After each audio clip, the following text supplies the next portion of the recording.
NBC's Priscilla Thompson is on the scene for us in Kerrville, Texas. Also with us, Reuters White House correspondent Jeff Mason and former senior FEMA official in the Obama administration, Lars Anderson. Welcome to all of you. Priscilla, with recovery operations ongoing now ahead of the president's visit, where do things stand and what will we see from the president? Yeah, Alex, still more than 160 people in this county alone still missing. And so the focus today remains on that search effort. At daybreak today, we saw task force going out in boats, beginning that effort again today. And that is undoubtedly something that the president will likely see and hear about a lot today as he arrives around midday. He's expected to meet with first responders and officials, so he will get a briefing on those efforts. And then he will likely also hear of some of those heroic stories of first responders who 1 week ago today were out as these floods were rushing in, trying to save as many people as they could. And he's also expected to meet with the families of these victims, families who have lost loved ones, families who are still waiting for word of loved ones. And of course, all of this comes as this effort does appear to be becoming less of a rescue effort and much more of a recovery effort, with the urgency growing with each passing hour, just for any sort of closure for so many of these families who are still missing loved ones at this point. So thank you for that. Let's move to you now, Jeff. We have Trump's visits to disaster areas. I mean, look, they're often shaped by the political makeup of that area. You'll recall before visiting wildfire-ravaged Los Angeles earlier this year, he heaps blame on California's leaders, and he threatened to withhold federal aid. It is a stark contrast to this rhetoric about the Texas flood. This is Texas. So what are you watching for when he visits? Yeah, I think you're right to highlight that, Alex. Look, it is a typical job for any president of the United States to go and visit disaster areas after big storms and other natural disasters. President Trump is no different in that he is doing that and doing it today with First Lady Melania Trump. What is different is exactly what you just said. There's politics involved in every bit of presidential travel, but President Trump highlights and elevates that by directing criticism at Democratic states like California when he went there ahead of his visit or during the visit, and that is not what he's doing when he's going to Texas. Texas, of course, is a red state. The area where the storm happened was especially supportive of President Trump in the 2024 election. So I think you'll see and hear nothing but praise. I think you also will not hear him responding in a way that shows any sort of second guessing about the federal response. The other piece, though, that I'm looking for, Alex, to your question is whether or not he shows a little more of an indication on what his plans are for FEMA. The president has said he wants to get rid of FEMA and do so by the end of this year, but he's been hedging a little bit lately and not responding to that question when we've asked him at the White House or when he's traveling. That is a pretty relevant thing right now, given the importance of FEMA in responding to this disaster and many others. So I'll be watching to see if he shows any more indication of what he plans to do with that. Yeah, we'll be watching that as well. And I ask you, Lars, a bit about that because, yes, he wants to get rid of it or at minimum reduce the profile and the budget for FEMA. Based on what you're learning about the operations in Texas, is FEMA doing anything differently in this response? No, I mean, I think FEMA's doing what it always does is, show up and try and help when they can. I think what's really important and what's really interesting to note, though, is Texas is probably one of those states that is most prepared for the disasters. It's one of the states that's well-funded. They have a good emergency manager on the ground, and yet they still need this federal response. They need millions, probably billions of dollars of help from the federal government. So if you take a state like Texas, which is ready to deal with these types of disasters, and you look at smaller states that don't have the capacity, it really shows the importance of FEMA and what FEMA does and the whole federal response. Lars, here's a new Homeland Security policy. It requires Secretary Noem to sign off on any agency spending that exceeds $100,000. Yeah. NBC News' Kristen Welker asked the president about reports that this may have delayed the federal response in Texas. And he said, quote, "I don't know anything about it. We were right on time. We were there. In fact, she was the first one I saw on television." But could that Noem $100,000 policy, could it slow things down during a critical response like this? I do think it can.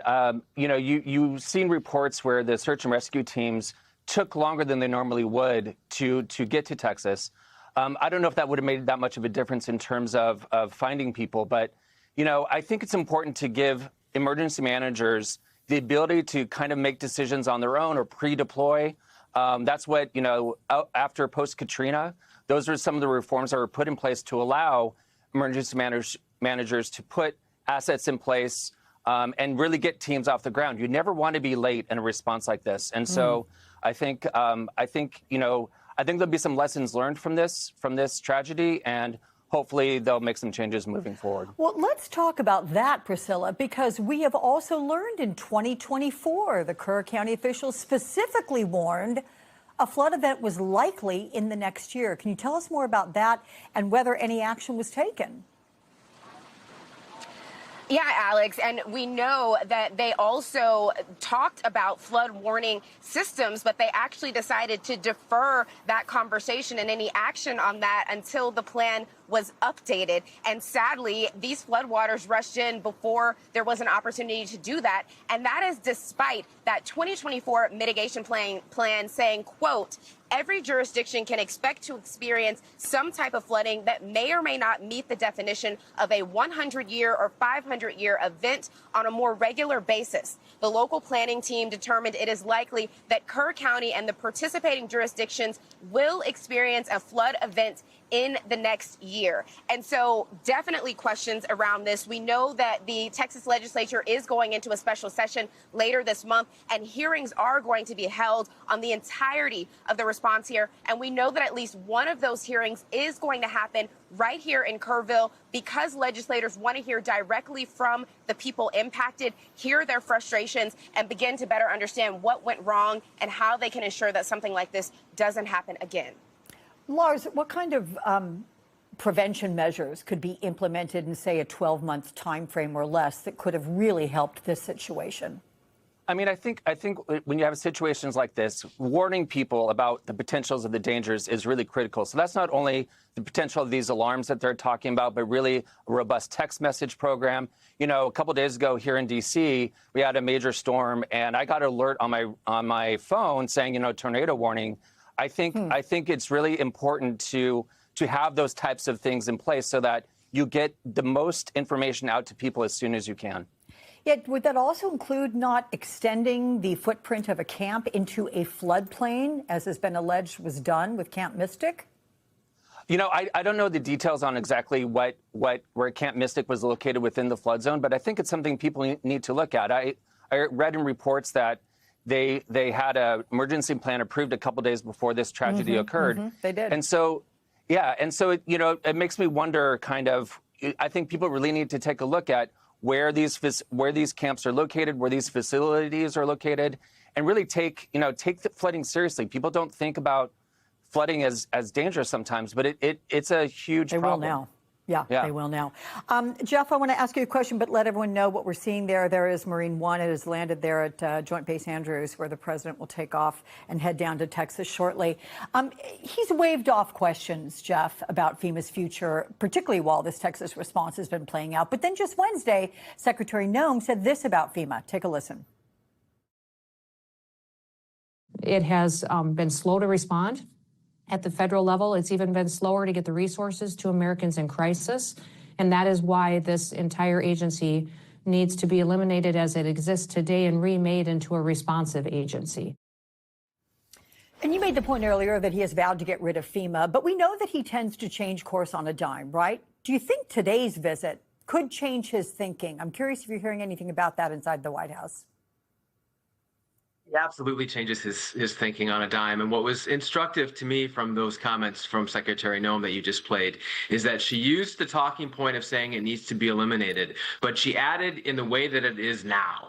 That leaves quite a bit of potential wiggle room for keeping FEMA, revamping FEMA, doing something to FEMA that the Trump administration can paint as having been a change or a shift or a major restructuring that doesn't entirely close it or doesn't entirely get rid of it. I can't tell you whether that's what they're going to do, but I do think it's instructive that she altered her language in that way. As far as Trump is concerned, the president is concerned, look, this will be his decision. And he does react to human activities. And I think it'll be hard not to see what he sees today and not give it some extra thought.